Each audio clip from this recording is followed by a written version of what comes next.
Students, welcome to the fourth lecture of Advanced Calculus for BSc second year. और आज के इस lecture में हम स्टार्ट करते हैं एक बहुत ही इंपॉर्टेंट थ्योरम, कॉची की सीमा पर प्रथम प्रमेय, Cauchy's first theorem on limit. ये क्या कहता है कि कोई सीक्वेंस है, sequence n equal to 1 to infinity, ये वास्तविक संख्याओं का अनुक्रम है। It is sequence of real numbers, और जो लिमिट है an की वो l है। तब जो ये लिमिट होगी a1 plus a2 plus up to an upon n, ये लिमिट भी किसके इक्वल हो जाएगी? l की इक्वल हो जाएगी। दैट मीन्स लिमिट an जो है वो इक्वल होगा limit a1 plus a2 and up to an upon n के। और यही क्या है? कॉची की सीमा पर प्रथम प्रमेय है, Cauchy's first theorem on limit. इसका प्रूफ देखते हैं। मान लेते हैं कोई सीक्वेंस n है, वास्तविक संख्याओं का अनुक्रम है, और उसकी जो लिमिट है वो स्मॉल l है। This is the equation number 1। जब ऐसा हो तो उसको हम मान लेते हैं, ऐसा लिख सकते हैं कि माना n equal to l plus B N, जहां लिमिट bn जो होगा वो इक्वल हो जाएगा 0 के। मतलब जब इसमें लिमिट लगाएंगे, limit n equal to l plus limit bn, तो bn वाला जो टर्म है वो 0 हो जाएगा। मतलब यही वैल्यू क्या आ जाएगी? दोबारा आ जाएगी। इसलिए हमने इसको क्या लिखा है? n equal to l plus bn। तब अब यहाँ पर n की जगह पर वैल्यू रखते जाएंगे, n की जगह 1 रखेंगे तो ये हो जाएगा l plus b1, n equal to 2 के लिए l प्लस b2, एंड इसी तरह n equal to l plus bn। इस तरह से हम इसको लिख सकते हैं। अब a1 plus a2 plus up to an upon n, यहां पर हम क्या करेंगे? a1 की वैल्यू अभी हमने देखा, a1 की वैल्यू क्या है? l प्लस b1, a2 की वैल्यू है l plus b2, and up to n की वैल्यू हो जाएगी l प्लस bn अपॉन क्या हो गया? n। अब ये l ये कहां तक है? n टाइम्स है। That means we can write nl plus, अब यहां पर b1 से लेकर b1 तक, इसको हमने ऐसा लिख दिया अपॉन n। अब n से ये अलग अलग करेंगे तो ये हो जाएगा l प्लस ये b1 up to bn upon n। अब दोनों साइड हम क्या लगा देते हैं? Limit n tending to infinity, तो यहां पर भी लिमिट लग गया, ये l ऐसा ही, प्लस इसमें भी हमने क्या लगा दिया? लिमिट लगा दिया। This is the equation number 3। अब सिंस चूंकि लिमिट bn जो है वो 0 के इक्वल है, दैट मीन्स फाइनाइट, तो इसका मतलब देयरफॉर क्या, जिसका भी लिमिट जो है फाइनाइट आता है, जिस सीक्वेंस का लिमिट अगर फाइनाइट आता है तो हम क्या जानते हैं? वो जो सीक्वेंस है वो अनुक्रम क्या होता है? अभिसारी अनुक्रम होता है, कन्वर्जेंस सीक्वेंस होता है। दैट मीन्स इस bn की लिमिट आ गई फाइनाइट, तो जो सीक्वेंस bn होगा वो कन्वर्जेंट सीक्वेंस होगा। अब सिंस चूंकि प्रत्येक अभिसारी अनुक्रम क्या होता है? परिबद्ध होता है। Every convergent sequence is bounded, और ये जो सीक्वेंस bn है वो अभिसारी है। इसका मतलब ये सीक्वेंस bn क्या होगा? एक परिबद्ध अनुक्रम होगा, एक बाउंडेड सीक्वेंस होगा। अतः बाउंडेड का डेफिनेशन क्या कहता है? मॉड bn जो है वो लेस इक्वल होगा किसी k से, किसी नंबर से, for all n belongs to natural number. This is the equation number 4। चूंकि लिमिट जो है bn उसकी वैल्यू है 0, तो हम इसको क्या लिख सकते हैं? लिमिट के डेफिनेशन से मॉड bn, और ये 0 इधर आ जाएगा तो mod bn minus 0 less than हम लिख सकते हैं epsilon by 2 for all n जो है ग्रेटर इक्वल है किसी n0, किसी फिक्स्ड इंटीजर से। अब इसकी वैल्यू हो जाएगी mod bn less than epsilon by 2 for all n greater और equal to n0। This is the equation number 5। अब हम इसकी वैल्यू निकालते हैं, किसकी वैल्यू? मॉड b1 से लेकर bn अपॉन n माइनस 0। इसकी वैल्यू क्यों निकाल रहे हैं? अगर ये जो मॉड है इसकी वैल्यू अगर लेस देन एप्सिलॉन आ जाती है तो इस वाले की लिमिट क्या हो जाएगी? 0 हो जाएगी। जैसे इसमें लिमिट bn इक्वल टू क्या है? 0, इसका मतलब mod bn minus 0 less than epsilon by 2। तो जब ऐसा आ जाता है तो हम क्या कहते हैं? इस bn की लिमिट क्या है? 0 है। वैसे अगर इतना माइनस 0 लेस देन एप्सिलॉन लाते हैं तो इस वाले वैल्यू की लिमिट क्या हो जाएगी? 0 हो जाएगी। तो इसको हम लेकर चलते हैं तो ये ऐसा आ जाएगा। इसमें जो मॉड है उसको हम अलग अलग लिख लेंगे तो ये लेस इक्वल लग जाएगा। अब मॉड b1 मॉड b2 ये कहां तक गया है? मॉड bn तक गए हम, तो इसको हम b1 से b2 से bn0 जाएंगे, bn0 प्लस 1 जाएंगे, और ऐसे ही कहां तक जाएंगे? लास्ट में bn तक। अब मॉड b1 यहां पर हम देखते हैं ये वाली जो वैल्यू है मॉड bn क्या है? लेस इक्वल k है, तो मॉड b1 भी क्या होगा? Less equal k। Mod b2 भी क्या होगा? Less equal k। ऐसे ही हमने b1 से लेकर bn0 तक लेस देन k को हमने लिख दिया है। अब B N zero plus one से लेकर बी एन तक, तो एन जीरो प्लस वन मतलब एन जीरो से ग्रेटर के लिए। तो यहां पर देखिए एन जब ग्रेटर और इक्वल हो एन जीरो से, तब क्या होता है, मॉड बी एन क्या है, लेस देन है एप्सिलॉन बाई 2 से, एन जीरो से ग्रेटर या इक्वल के लिए। तो हम यहां पर क्या करेंगे, ये जो एन जीरो से ग्रेटर वाले वैल्यू के लिए, ठीक है, एन जीरो प्लस वन से लेकर एन तक, उन सब के लिए हम क्या लिख देते हैं, एप्सिलॉन बाई 2 यहां से। मतलब b1 से लेकर bn जीरो तक के लिए हमने ये इस वाले वैल्यू कंडीशन को लिखा k, और इस वाले वैल्यू के लिए हमने यहां से क्या लिख दिया, एप्सिलॉन बाई 2, समीकरण 4 व 5 से। अब k जो है n जीरो टाइम्स है, तो उसका हमने लिखा है n0 k प्लस ये वाली जो वैल्यू है, ये वाली, ये कहां से स्टार्ट है, n जीरो प्लस वन से लेकर n तक, तो n minus N zero plus one plus one, that means n minus N zero times. तो ये हो जाएगा n minus N zero time epsilon by 2, n को अलग अलग कर देंगे। अब मान लेते हैं कि एन जीरो के बाई एन जो है वो लेस देन है एप्सिलॉन बाई 2 से, इसके जगह, तो इसको हमने ऐसा लिख दिया। और n minus N zero by N जो होगा वो 1 से लेस देन होगा, क्यों, क्योंकि n अपॉन n होता तो उसकी वैल्यू 1 आती है, लेकिन n माइनस एन जीरो हो चुका है और अपॉन में n कर रहे हैं, तो already n minus N zero जो है वो n से छोटा हो गया है, तो इसकी वैल्यू क्या हो जाएगी, लेस देन 1, और ये एप्सिलॉन बाई 2 वैसे का तैसा, ये हो जाएगी एप्सिलॉन। तो इसकी वैल्यू क्या आ गई, less than epsilon, that means ये वाली जो वैल्यू है इसका लिमिट क्या होगा, ये 0 हो जाएगा, तो इसका लिमिट हो गया 0। यहां पर रीजन भी दे दिया है ब्लैक पेन से, since mod N minus L जब लेस देन होता है एप्सिलॉन से, तो इसका मतलब होता है कि limit N tending to infinity N, इसकी वैल्यू क्या हो जाती है, एल हो जाती है। This is equation number 6। अब समीकरण 3 व 6 से, तो समीकरण 3 में क्या है, समीकरण 3 में ये इसकी वैल्यू हमको फाइंड करनी है, इसकी वैल्यू क्या थी, l प्लस ये वाली वैल्यू, इसकी वैल्यू हमको इक्वेशन नंबर 6 में मिल चुकी है 0, तो इसके जगह पर हम क्या पुट कर देंगे, 0 पुट कर देंगे। तो ये हमने 0 पुट किया, तो इसकी लिमिट क्या आ गई, l आ गई। यही हमको प्रूफ करना था, यही क्या है, कॉची का फर्स्ट थ्योरम है, किसके लिए, लिमिट के लिए, Cauchy's first theorem on limit. अब इसका एक क्वेश्चन देखते हैं, इस पर बेस्ड सिद्ध कीजिए कि प्रूफ दैट ये जो लिमिट है इसकी वैल्यू हमको क्या लेकर आनी है, 0 लेकर आनी है। अब चूंकि हमको कॉचीज का फर्स्ट थ्योरम यूज करना है, तो फर्स्ट थ्योरम यूज तब करेंगे हम जब हमारे पास इस प्रकार का हो, किस प्रकार का, कि अगर लिमिट एन की वैल्यू हमको फाइंड कर ले हम l, और a1 से लेकर n अपॉन n इसकी वैल्यू अगर हमको फाइंड करनी है, तो ये इसमें क्या होगा, a1 plus a2 plus n होगा, और अपॉन में क्या होगा, n होगा। तो जब इस प्रकार का अगर हमारे पास दिया हो क्वेश्चन में, तब हम कॉची की सीमा पर प्रथम प्रमेय अप्लाई कर सकते हैं। तो इस क्वेश्चन में देखेंगे हम, ये क्वेश्चन वैसे ही प्रकार का है, a1 plus a2 plus up to an, और अपॉन में क्या है, n है।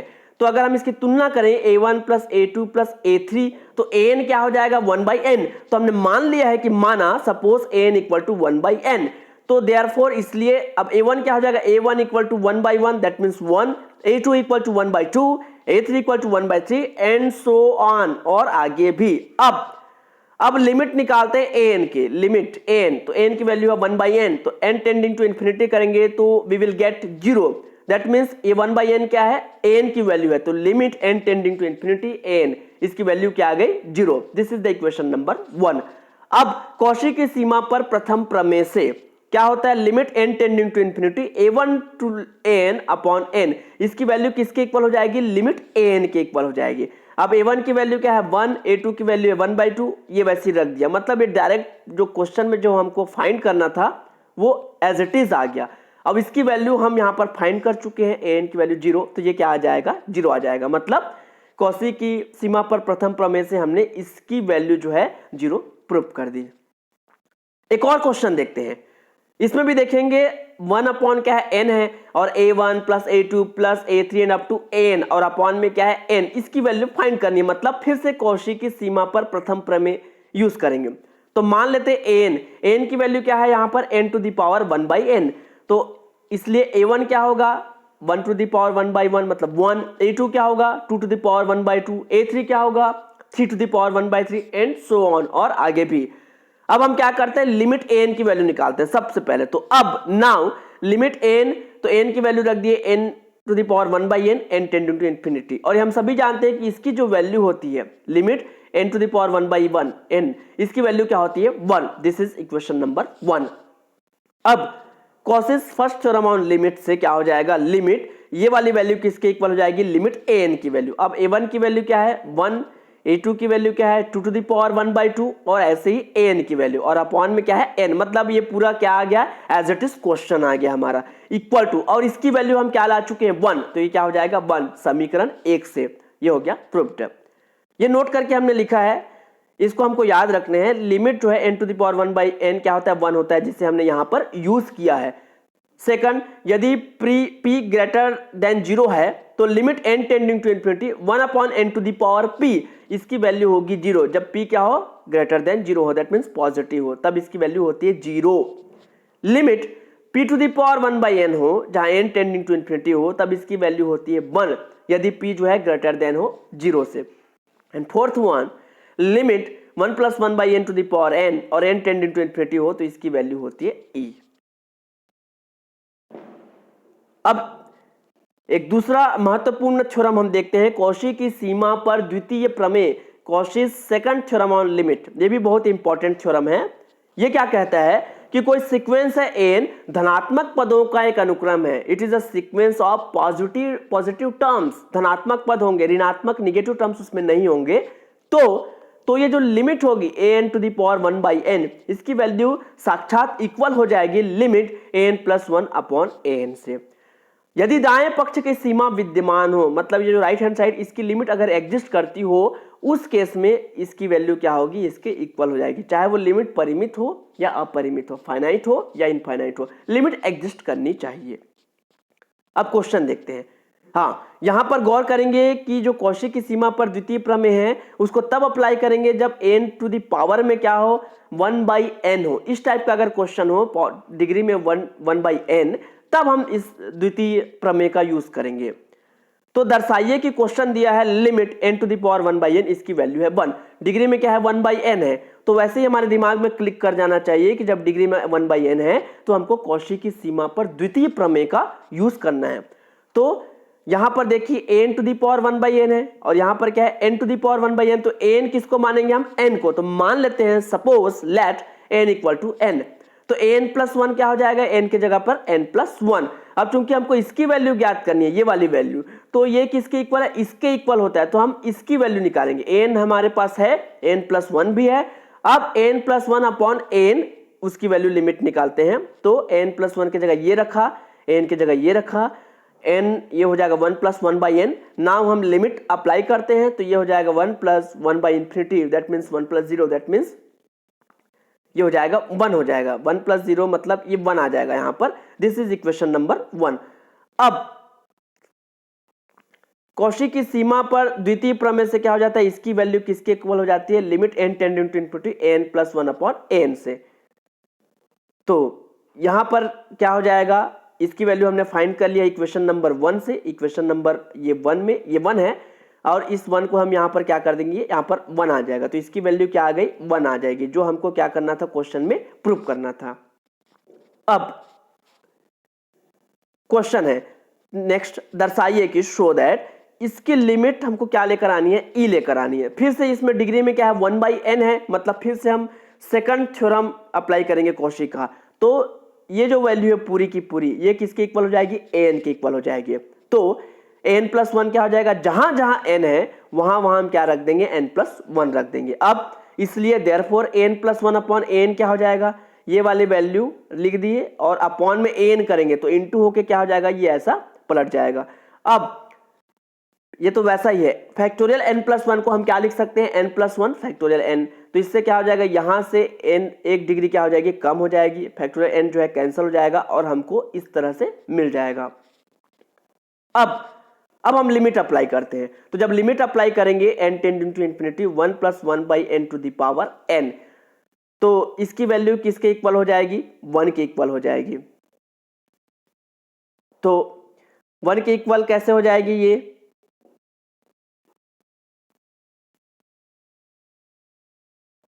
नहीं 1 नहीं, यहां पर आएगा e आ जाएगा, ये हमने यहां पर देखा था, ये चौथा पॉइंट देखिए यहां पर limit n tending to infinity 1 + 1/n to the power n = e, तो यहां पर क्या हो जाएगा इस क्वेश्चन में, ये जो 1 लिखा हुआ है ये एक्चुअली यहां पर क्या हो जाएगा, e हो जाएगा। This is the equation number 1। अब द्वितीय प्रमेय से क्या हो जाएगा, इसकी डिग्री में 1/n करेंगे तो ये limit n tend to infinity इसके इक्वल हो जाएगा। दैट मीन्स ये जो हमारा क्वेश्चन था ये किसके इक्वल हो जाएगा, इसकी वैल्यू हमने क्या निकाली है, ई निकाली है, तो यहाँ पर क्या आ जाएगा, ई आ जाएगा समीकरण 1 से। तो यहाँ पर हमको क्या प्रूफ करना था, इसकी वैल्यू क्या हो जाएगी, ई। दैट मीन्स ये हमारा क्या हो जाएगा, प्रूफ हो जाएगा। यहाँ पर गलती से 1 लिखा गया है, ये ई आएगा, तो ये आपको याद रहेगा एग्जाम में। मान लो अगर यही क्वेश्चन आ जाते हैं आपके, तो आपको पता रहेगा कि जब हम इसको पढ़ रहे थे तो यहाँ पर ई के जगह पर हमने गलती से क्या लिख दिया था, 1 लिख दिया था। तो मतलब आप इसको भूलेंगे नहीं, ठीक है। तो गलती से हमको सीखना है और आगे बढ़ना है। नेक्स्ट क्वेश्चन हम देखते हैं, इसकी लिमिट जो है इसका मूल्यांकन करना है। यहां पर भी देखिए डिग्री में क्या है, 1/n है, मतलब ये जो अंदर में जो है उसकी उस पूरे वैल्यू को हम क्या मान लेंगे, an मान लेंगे। अब n+1 रखेंगे, n की जगह क्या रख देंगे, n+1। तो जहां जहां n है वहां क्या आ जाएगा, n+1 आ जाएगा। तो यहाँ पर क्या है, n+1 तक गया था, पहले में n वाले में n+1 था, अब n+1 है तो ये तो रहेगा ही n+1। अब यहाँ पर n की जगह n+1 रखने से ये भी आ जाएगा।